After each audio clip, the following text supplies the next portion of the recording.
The ER was chaos. Sirens wailed, stretchers rolled, and nurses shouted codes over the intercom. It was just another Tuesday night at Mercy General, where life and death danced on the edge of every heartbeat. But no one expected her to arrive. She moved quickly, calmly, as if chaos bent itself around her. Her uniform said paramedic, but there was something strange about her hands. Dr. Morris noticed first. "She's not wearing gloves," he mumbled, watching as she placed her palms directly onto the chest of a man coding on the stretcher. No hesitation, no protective barrier, just skin on skin. "Ma'am, you can't—" A nurse started, but then paused mid-sentence. The monitor beeped, once, then again. The flatline turned to a rhythm. The man's pulse returned. "What just happened?" someone whispered. She didn't answer. She just stepped back, nodded to the stunned staff, and turned to leave. "Wait!" Dr. Morris chased after her. "What's your name?" She glanced over her shoulder. "Call me Natalie." She disappeared into the night like she was never there. Over the next week, stories began to spread. Not just inside Mercy, but across nearby hospitals too. Patients no one could save were coming back. Doctors were whispering. Nurses were questioning everything they'd been taught. "She was at County General last night," one intern said. "Kid had a collapsed lung. She touched him and he just started breathing again." "She was at St. Jude's too," another replied. "Old man in a coma. Woke up as soon as she laid hands on him." Dr. Morris couldn't ignore it anymore. He stayed up every night, watching ER footage, rewinding every second Natalie appeared. Her hands, there was something odd. A soft glow. Maybe just a trick of the light. Maybe not. And then came the moment he couldn't explain. In one video, Natalie walked past a vending machine. Every screen in the hallway flickered. The lights dimmed and buzzed. Only for a second. But Morris saw it. He knew then. Natalie wasn't just a paramedic. Something about her defied every rule of medicine, and maybe every rule of science, and he had to find her again. Dr. Morris sat in his office long after his shift had ended, the hospital dark except for the emergency lights humming above. His desk was a mess, Natalie's name scribbled on Post-its, printouts of security footage, and a worn-out city map with circles around every hospital she'd been spotted at. He wasn't obsessed. He was searching for the truth. There was one clue he kept coming back to: her hands. Every patient she touched recovered, yes, but not just medically. They changed. One boy who hadn't spoken in 3 years began describing vivid dreams of light and warmth. A stroke victim painted a full canvas 2 days later, even though his right side had been paralyzed. This wasn't medicine. It was something else. That night, Dr. Morris drove to an address a nurse had whispered to him. She might stay here between shifts. It was a rundown apartment building in the edge of the city. He knocked once, twice, nothing. Just as he turned to leave, he heard it. A faint hum, a low, almost musical vibration from behind the door. He knocked again. This time the door creaked open on its own. Inside was dim, lit only by candles. The air smelled of lavender and something electric. And there she was, Natalie, standing by the window, hands glowing faintly in the dark. "You shouldn't be here," she said softly, not turning around. "I needed to know," he replied. "What are you?" She finally faced him. There was no fear in her eyes, only calm. "I'm someone who helps. That's all." "No, it's more than that," Morris insisted. "People don't just come back to life. Machines don't flicker when I walk past. And your hands, what are they?" She looked down at them, as if seeing them anew. "They weren't always like this." "What changed?" he asked. She hesitated. "There was an accident, years ago. I was a rookie on a rescue team. We responded to a collapsed lab outside the city. There was something inside. Radiation, maybe. Energy. I don't know. But after that day, I wasn't the same." Dr. Morris felt a chill rise up his spine. "And the others?" "I was the only one who walked out." She stepped closer. "You want to understand me, doctor? Then you need to see what I see." She reached for his hand. "Wait, what are you doing?" But before he could pull away, her fingers brushed his skin, and the world around him dissolved into light. It felt like falling, but upward. Dr. Morris's breath caught as his senses exploded with color, sound, and emotion. He wasn't in the apartment anymore. He wasn't even sure he had a body. All around him, streaks of golden light danced like waves, forming images, memories, fragments of lives he didn't recognize. He heard cries of birth, of pain, of joy. He saw a girl trapped under rubble, her heartbeat fading. Then Natalie's hands appeared, glowing, reaching through fire and ash. The girl gasped awake. He saw a child drowning in panic as monitors screamed. Again, those same hands, calming, guiding, healing. This is you, Morris whispered. Natalie's voice echoed beside him, though he couldn't see her. This is what I see. Every time I touch someone, their pain, their memories, their fear, but also their hope. Suddenly the scene shifted. A laboratory flickering lights, a metallic door blown from its hinges. Morris felt heat, oppressive and unnatural. Scientists ran in terror, and in the center, Natalie stood, shielding a young intern with her body. Then the flash. The explosion wasn't just fire, it was energy, pure, humming, alive. It surged through her, ripping through every cell, changing her. When the dust settled, she was still standing, alive, glowing, transformed. Back in the apartment, Morris stumbled backward, gasping as reality snapped back into place. His knees hit the floor. Sweat beaded on his forehead. Natalie stood over him, calm as ever. "You saw it," she said. He nodded, breathless. "That wasn't human. That energy, what was it?" "I don't know.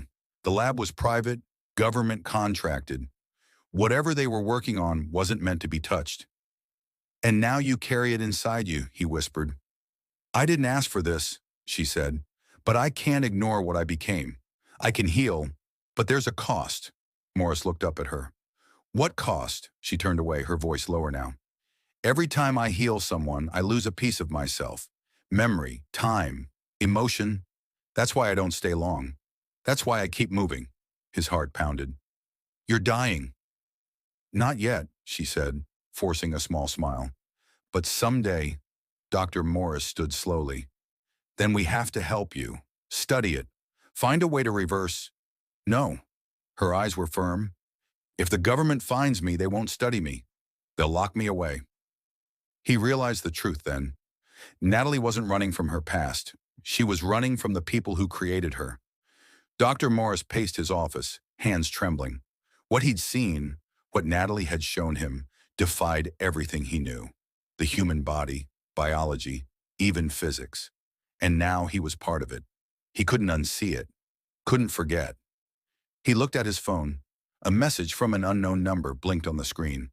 "Stop digging. She's not yours to find." His blood went cold. Someone was watching.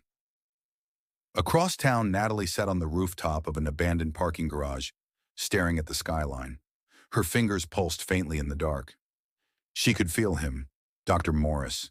His thoughts still echoed faintly in her mind. The connection hadn't faded yet. That worried her. She wasn't supposed to let anyone get that close. A noise snapped her attention. Footsteps. Precise. Heavy. She turned slowly. 3 men in dark suits stood by the stairwell door, holding sleek metallic briefcases. Not cops, not medics. Agency. "Miss Grant," the tallest one said, "we'd like to talk." She didn't respond. "We've kept our distance," he continued, "but you've drawn attention. People are asking questions. That's a problem."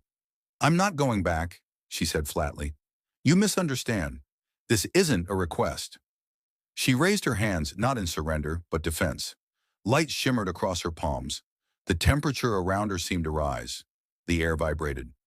"We're prepared for this," the man said calmly, opening his briefcase.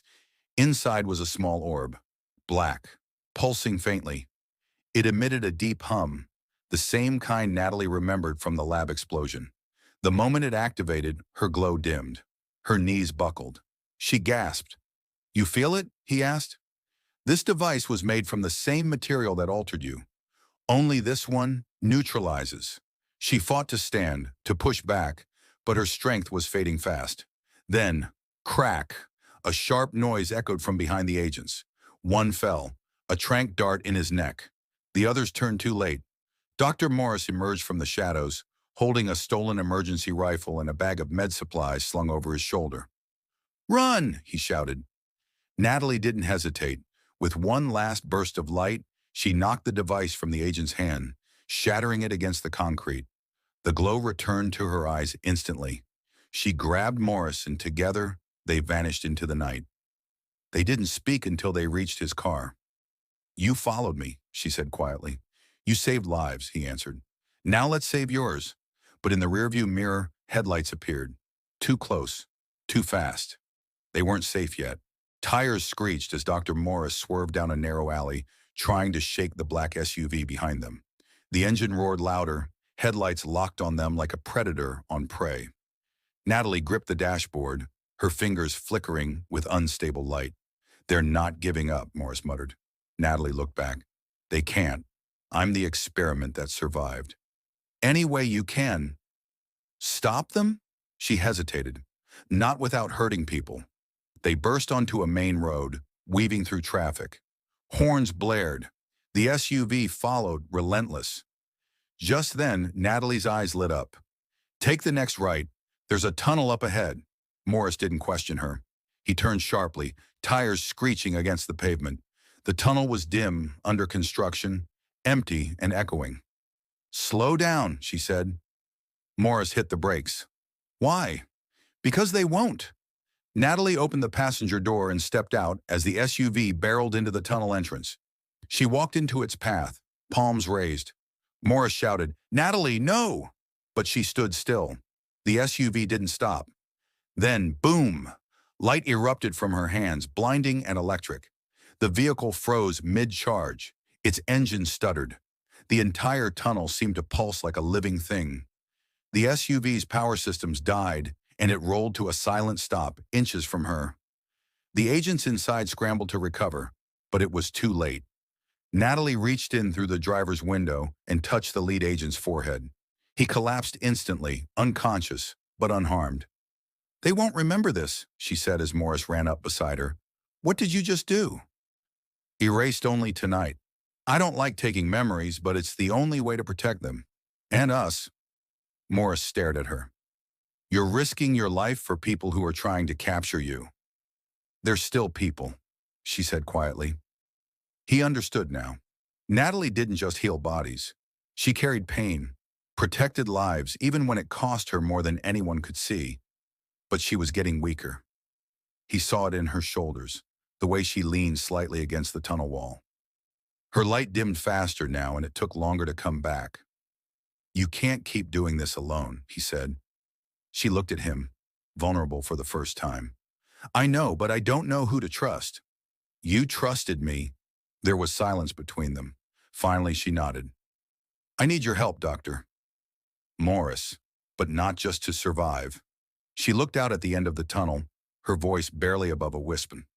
"We need to find the place where it all started. The laboratory. I think it's still out there, and I think it's calling me back." They left the city before sunrise, heading west on quiet roads surrounded by fog. Natalie rested her head against the window, eyes closed, but Dr. Morris could see her fingers twitching, tiny pulses of light still dancing at her tips. She hadn't fully recovered from the tunnel. The GPS beeped as they neared a long-forgotten forest road. "You're sure this is it?" Morris asked. She nodded slowly. "I don't remember how I know, but I do know. It's where it all began, and maybe where it can end." The road narrowed into dirt, barely wide enough for the car. Tall trees pressed close like guards watching their every move. After an hour, they found it. A rusted gate, hidden behind overgrowth, bent and broken like it had been forced open years ago. Behind it stood the remnants of a facility, half collapsed, windows shattered, vines swallowing steel. The sign above the gate barely read, Project HAND. Natalie stepped out first. The closer she got, the brighter her glow became. Not like before, but unstable, flickering between gold and white. "This place feels alive," Morris whispered. "It is," she said. "The energy that changed me, It wasn't just an accident. They were trying to replicate something, something not of this world. They moved deeper inside. Broken machines, scorched walls, and then a chamber, sealed and humming faintly, the only thing still powered after all these years. Natalie placed her hand against the glass. The door hissed open. Inside was a pulsating core, small, black, and identical to the device the agents had used on her. "That's it," she breathed. "That's the source." Morris stepped closer. "If we study it, maybe we can separate it from you, save you." But Natalie didn't move. "I think I was never supposed to survive that day. This thing, it didn't just change my body. It chose me." Suddenly, alarms blared. Red lights flashed. They weren't alone. Drones zipped through the hallway. Voices echoed behind them. "They tracked us," Morris said. "We have to run." But Natalie stood firm, eyes glowing with clarity now. "No more running." She reached toward the core. "This ends today." "No!" Morris shouted. "If you absorb it—" "It's already in me," she said softly. "This is the only way to finish it." She closed her hands around the core. A pulse of white exploded outward, knocking Morris off his feet. The facility shook. Light swallowed everything.